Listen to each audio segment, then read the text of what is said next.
Let's see the question. The classification of glands is based on which of the following? Question में पूछा गया है कि classification है जो ग्लैंड्स का वो किस बेसिस पे किया जाता है। तो जो पहला ऑप्शन मेंशन है हमें क्वेश्चन में वो दिया हुआ है मोड ऑफ डिफरेंशिएशन के ऊपर क्लासिफिकेशन किया गया है।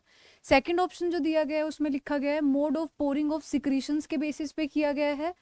जो थर्ड ऑप्शन दिया है उसमें लिखा है मोड ऑफ सेलुलर डिवीजन के बेसिस पे दिया है।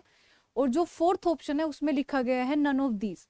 ऐसे क्वेश्चंस जब भी होते हैं ये मेमोरी बेस्ड क्वेश्चंस होते हैं और इनको सोल्व करने का बेस्ट तरीका ये है कि आपको, जैसे हमें पता है कि जो ग्लैंड्स होती है वो मॉडिफिकेशन होती है एपिथेलियल टिश्यू का, ग्लैंडुलर टिश्यू होता है वो एपिथेलियल टिश्यू से बनता है।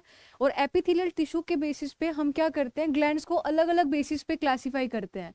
ग्लैंड्स को अलग अलग बेसिस पे क्लासीफाई किया जाता है, जिनमें से एक हमारा कौन सा बेसिस होता है, mode of pouring of secretion. तो ये mode of pouring of secretion, pouring of secretion जो है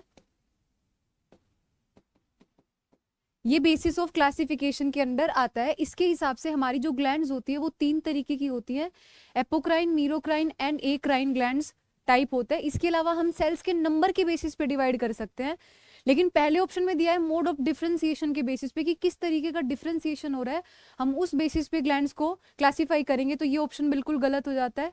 सेकंड ऑप्शन में दिया गया है mode of pouring of secretion के बेसिस पे, तो हमने इस बेसिस पे ग्लैंड्स को 3 पार्ट में डिवाइड किया होता है। अक्राइन ग्लैंड्स होती हैं, मीरोक्राइन ग्लैंड्स होती हैं